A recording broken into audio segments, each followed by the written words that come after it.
Kingdom against kingdom, lion against bear.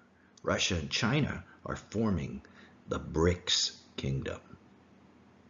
An anti-NATO alliance is quickly forming in response to the aggressive actions of NATO in Europe and their actions economically against Russia.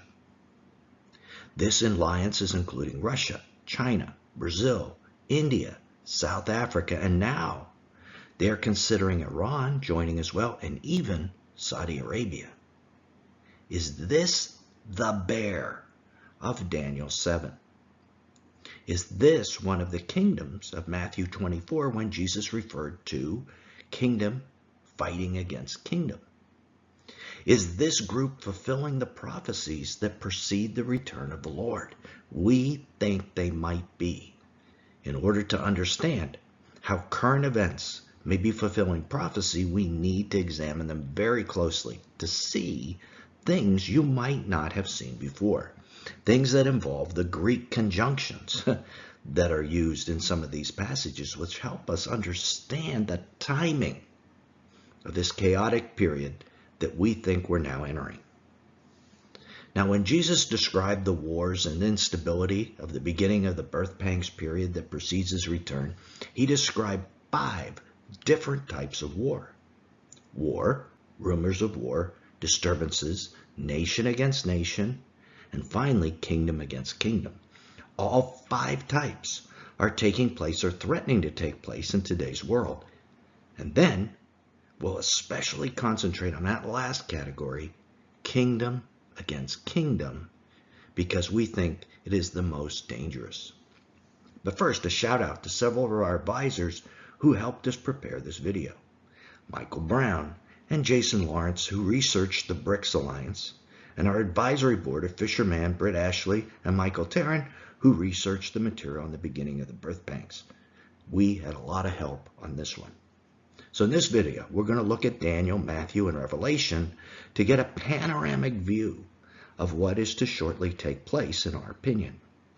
Jesus begins to discuss these wars like this, and you will begin to hear of wars and rumors of wars. Behold, do not be alarmed, for it is necessary to take place, but the end is not yet. Matthew 24:6. There are 5 little Greek words in this verse alone that help us understand what Jesus is communicating to us in a way that you probably have never heard before. Those words are and, begin, behold, for, and but. They are the words we tend to read right over. You know, I do. I'm guilty of this just like everybody else. But you are about to see they are critical to our understanding of when the 5 types of war happen and what we are to do about it. The first of these little Greek words is and, as in, and you will begin hearing of wars. This is a connecting word that contrasts this thought to the previous one. It is the word de in Greek, not the traditional word for and it means more properly then, or now, or however. And if it's a connecting word, we need to know what came first. What's the preceding verse? Here it is. For many will come in my name, saying, I am the Christ, and they will mislead many. Matthew 24:5. Jesus tells us when these false messiahs come on the scene, it is then, the Greek word de, that we will begin hearing of wars and rumors of wars. What this means is that since we haven't seen the false messiahs just yet, what we are experiencing in this world right now isn't what Jesus meant. Let's say that again. Because we haven't seen the false messiahs come on the scene yet, we aren't witnessing what Jesus said was going to happen. We're just seeing preliminary, preceding events to those things. But when we do see the rise of false messiahs, maybe Jewish false messiahs, maybe Muslim, then we will begin to hear of wars and rumors of wars that we haven't begun to hear about just yet. This implies a multitude of wars, not one like the Ukraine crisis, So the coming of false messiahs is the timing event for the cycle of everything else, the 5 types of war. This is very important. In Revelation, the parallel event is the coming of the red horse rider who takes peace from the earth. Since the earth hasn't been at peace, for like more than 250 odd years in the whole history of civilization, that's how many years there wasn't a war. This implies something greater than just a lack of fighting. It is fighting all over the place, a cluster of wars. This then is a sign, an unmistakable sign of the end, the rise of false messiahs immediately followed by a cluster of wars and civil disturbances. Because we haven't seen the coming of these false messiahs yet, as we said, this period has not begun yet. Jesus tells us the wars fall into 5 categories. The first category, war, is just that, a single nation state against another. A war, like the Ukraine crisis, and these have been taking place since the beginning of time. Although the Ukraine crisis might escalate into something more, right now it's just a single nation against another single nation, a war. Rumors of war are threats of war or statements about war. For those in Europe or the USA or Australia, the Ukraine crisis is a rumor of war. We're only hearing about it. We are getting reports about it, some true and probably a lot false. The fact we can't trust the media comes into play here. The rumors may not be accurate, probably aren't accurate. If we couldn't trust the media in the pandemic, can we trust them now? As Jesus said, let no one deceive you. In Luke's gospel, Jesus gives us a 3rd type of warfare, which he called disturbances. This word means instability, revolution, or anarchy. Rather than warfare between nations, this implies civil war or anarchy within a nation. These 3 things are grouped together. Jesus said to expect wars, civil wars, and talk about wars. And we are to expect a whole cluster of these.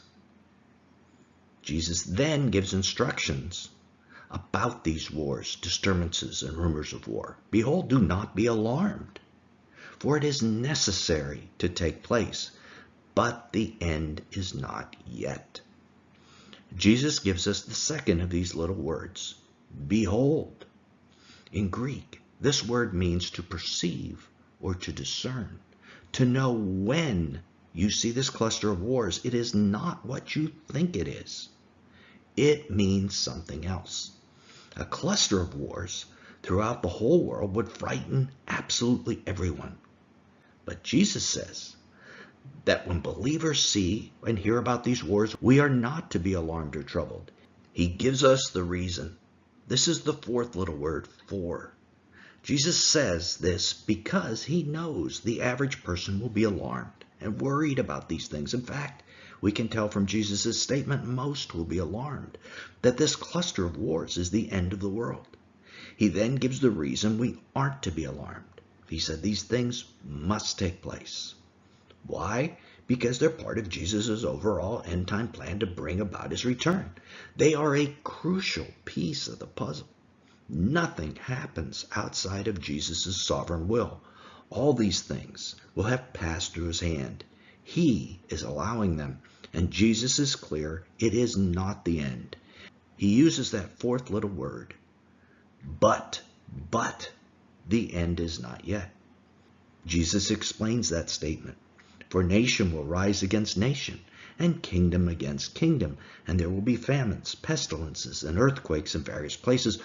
All these are the beginning of sorrows. Matthew 24:7-8. Jesus tells us that this grouping of wars is just the beginning of sorrows, or the literal meaning, the beginning of the pain of childbirth. It's the start. And Jesus tells us that the grouping of all these things at the same time, false messiahs, wars of 5 types, famines, disease, earthquakes, that is the start of the beginning of the birth pangs period. Let's look at the last 2 types of war. The first is nation against nation. This is not strictly talking about nation states, But the Greek word is ethnos, which means ethnic group or people groups fighting against each other. Black against white, Muslims on jihad against infidels like Christians and Jews, Eastern Europeans against Western Europeans, etc., etc. It's infighting. The second is kingdom against kingdom. And this implies the alliance of nations fighting against each other. This is where the idea of NATO versus the new BRICS alliance comes into play. World War I and World War II both had this feature of alliances fighting against each other, but neither featured internal warfare within nations at the same time. And we see both of these types of war in combination with famine, disease, earthquakes, which are great shakings, then we know that this time of the great beginning of birth pangs period has arrived. And as Revelation's second horseman, the red horseman, tells us, this will be a worldwide event. It will take peace from the whole world. Now that we understand this, let's examine what the kingdoms might be. The book of Daniel tells us that 4 beasts or kingdoms arise out of the great sea after it is stirred by the 4 winds of heaven. Are these beasts the lion, the bear, the leopard, and finally the 4th terrifying beast, all kingdoms? Yeah, we're told so in Daniel 7:17. So who are they? In this previous video, a link is down in the description below, by the way, we explained how they are not and cannot be the ancient empires of Babylon, Persia, and Greece as were so commonly taught, but rather they are modern end-time kingdoms. In that same video, we surmised the lion is Mystery Babylon, made up of NATO and the UN. The bear is those nations that align with Russia, and we are now thinking this is probably the BRICS alliance of Brazil, Russia, India, China, and South Africa, BRICS, and several more, probably including Iran, North Korea, Venezuela, and maybe even Saudi Arabia, although I doubt that last one. Then there is the leopard, which includes all the Muslim nations aligned against Iran. In this way, the world divides into 3 kingdoms who will fight against each other, kingdom against kingdom. Where does the beast kingdom come into play?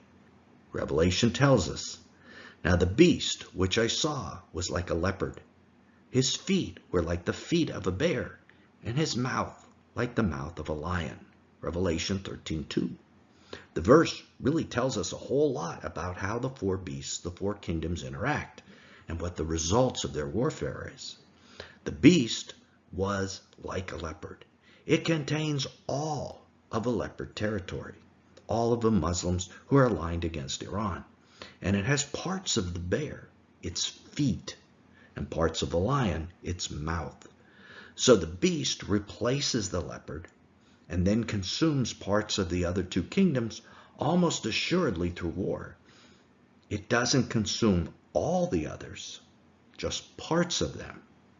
This should place everything in perspective except those who make up each kingdom. And recent developments are giving us greater understanding of who might make up the bear. 2 months ago, Russia was aligned with Syria, Iran, and Iraq. That was it. Now they have formed a greater alliance with China, Brazil, India, South Africa. Currently, this alliance is primarily a trading and economic alliance. They're even planning to create their own reserve currency used for energy transactions and other trading transactions. At this time, the US dollar is the reserve currency for the entire world, but soon it will have competition. President Vladimir Putin signaled the new reserve currency would be based on a basket of currencies from the other group members. In other words, it wouldn't be based on just one country's currency, but on a kingdom currency. Catch that. Looks like a worldwide currency is coming, at least for their kingdom. So the next question is, when does this economic alliance turn into a military alliance as well? Can you see how these nations could engage in coordinated attacks? Nearly all of them have territory they want to take over. Russia has Europe, Iran has Saudi Arabia and other Middle East countries. China has Taiwan, maybe Japan and Australia. North Korea has South Korea. India has Bangladesh. Imagine a world where all these nations attacked the countries they want to take over simultaneously. What would NATO do then? How could it contain a worldwide war where the bear is told to eat much flesh? These various scriptures just fit together with world events like a hand in glove. If you want to learn more about the makeup of these kingdoms and what Daniel 7 tells us about them, then click right here to keep watching and discover how scripture has painted what happens in the future in very bright colors. Till then, this is Nelson, and I'll see you there.